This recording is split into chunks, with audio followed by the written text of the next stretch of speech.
안녕하세요. 주식마법사TV입니다. 9월 28일 화요일 오늘의 종목 리뷰 및 내일의 관심 종목에 대해서 말씀드리겠습니다. 먼저 영상 보시기 전에 좋아요, 구독, 알림 버튼 부탁드립니다. 자, 금일 새벽 마감한 미국장 나스닥이 0.52% 하락 마감했습니다. 나스닥이 하락은 나왔지만 이렇게 아랫꼬리를 만드는 양봉을 만들었고요. 그리고 다우존스 같은 경우에는 0.21% 상승이 나왔죠. 그렇기 때문에 뭐 그다지 크게 우리나라 장이 오늘 하락을 할 것 같지는 않았습니다. 하지만 막상 우리나라 장이 오늘 크게 하락을 했죠.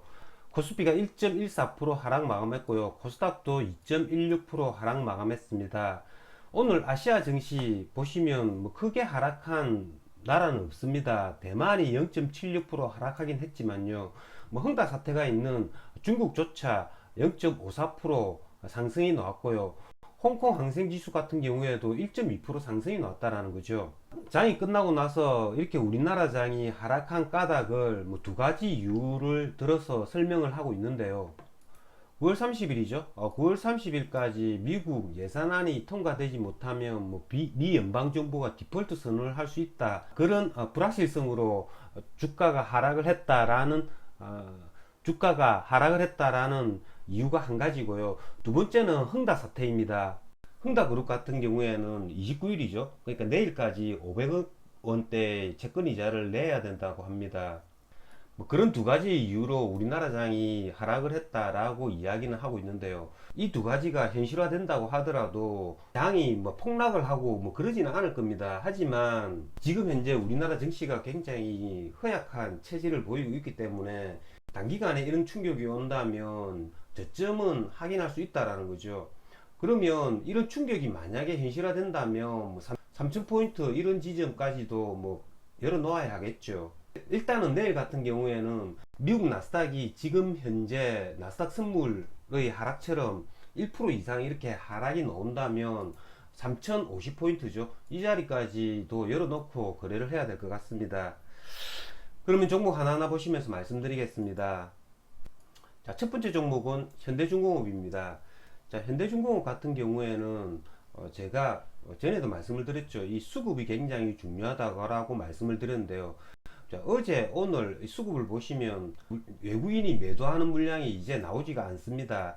외국인들이 공모받은 물량 340만 주 중에 220만 주를 매도를 하고 더 이상은 매도가 나오지 않는다라는 거죠. 거기에서 기관들이 계속 연일해서 이렇게 매수를 해주고 있다라는 겁니다. 외국인 같은 경우에는 이 현대중공업이 지금 코스피 200에 포함되지 않기 때문에 공매도도 칠 수가 없습니다. 그렇기 때문에 외국인이 매도할 수 있는 물량이 없다라는 거죠.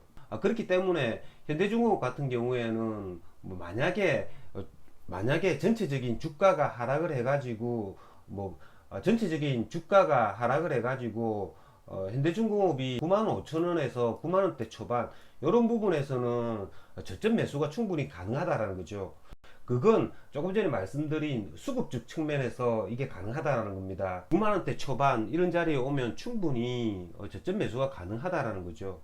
그래프톤 역시 마찬가지죠. 제가 연일 그래프톤에 대해서 말씀을 드리는데요. 지금 전체적인 장이 안 좋음에도 불구하고 얘네들이 수급이 굉장히 좋다라는 거죠. 기관 외국인이 계속 이렇게 들어온다라는 거죠.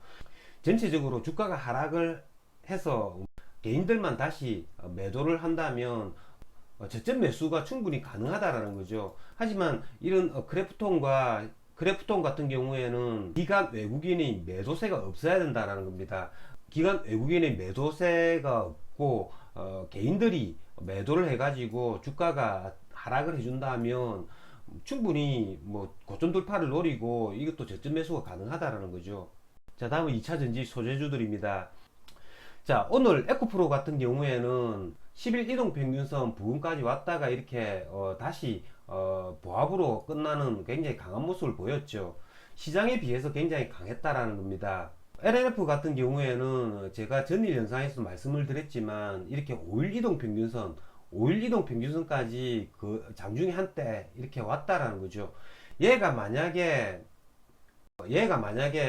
장이 굉장히 좋았다면 얘네도 조금 전에 보셨던 에코프로 BM처럼 이렇게 짧은 음봉이나 양봉을 만들 수 있다라는 거죠. 어쨌든 5일 이동 평균선에서는 이렇게 한번 튀어줬다라는 겁니다. 이렇게 3분봉을 보시면 이 자리, 이 자리에서 한번 이렇게 반등의 폭을 주었다라는 거죠.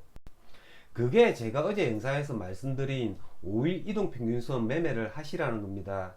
어쨌든 LNF 같은 경우에는 지금 내일 만약에 또뭐 코스피 코스닥 양시장이 또 하락을 해준다면 11선 부근을 저점으로 이제 잡아야 된다라는 거죠.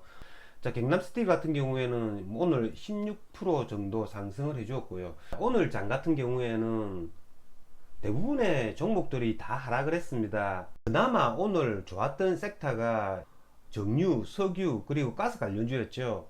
천연가스 가격이 굉장히 크게 상승을 많이 해주었고요. 국제유가 또한 굉장히 크게 상승을 했죠. 가스주 가운데에서 상한가 간 종목이 두 종목이 되죠. GSE 그리고 대성에너지가 상한가를 갔는데요. GSE 같은 경우에는 아침 일찍 이렇게 상한가를 붙여버렸죠. 저 같은 경우에는 GSE를 잡을 수는 없었고요. 대성에너지 얘네를 1250원 요 부분 얘가 상한가 아랫단에서 이렇게 행보하고 있을 때 일부 물량 매수를 해서 지금 현재 들고 갑니다. 어쨌든 이런 천연가스 관련주들은 지금 현재 장이 할 게 없는 장에서 이런 애들이 계속 시세를 준다면 장중에 충분히 단타를 칠 수가 있습니다. 하지만 이런 애들을 상한가가 아닌 그냥 오버나잇을 해가기랑 굉장히 힘들죠. 이런 가스주와 함께 지금 오늘 굉장히 좋았던 종목이 이 태양광 관련주죠.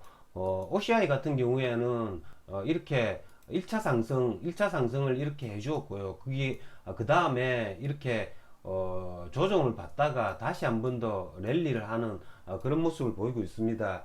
OCI 같은 경우에는 지금 현재 수급도 굉장히 좋죠. 오늘 외국인 기관 쌍끌이 매수가 들어왔다는 겁니다. 그렇기 때문에 이런 가스주와 마찬가지로 OCI 그리고 하나솔루션 이런 태양광 관련주들도 충분히 단타가 가능하다라는 생각이 듭니다. 이런 애들이 장중에 만약에 종합주가지수가 하락을 한다면 이런 애들이 가격 조정을 받는다면 눌림목으로 매수를 해가지고 충분히 단타가 가능하다라는 거죠. 이렇게 장이 약할 때는 굉장히 센 종목으로 단타를 쳐야 된다는 거죠. 어쨌든 지금 현재 장이 어렵습니다. 장이 어려운데요. 하지만 그래도 하락을 하면 반등을 해주는 그런 장이기 때문에 어렵기는 해도 잘만 거래를 한다면 굉장히 기회가 많은 장이라고 볼 수가 있습니다. 그렇기 때문에 여러분들 지금 현재 장이 어렵다라고만 이야기하시지 마시고 조금 더 고민을 해가지고 어떻게 하면 수익이 날 것인가 라는 걸 연구만 하신다면 충분히 좋은 성과가 있지 않을까 라는 생각이 듭니다.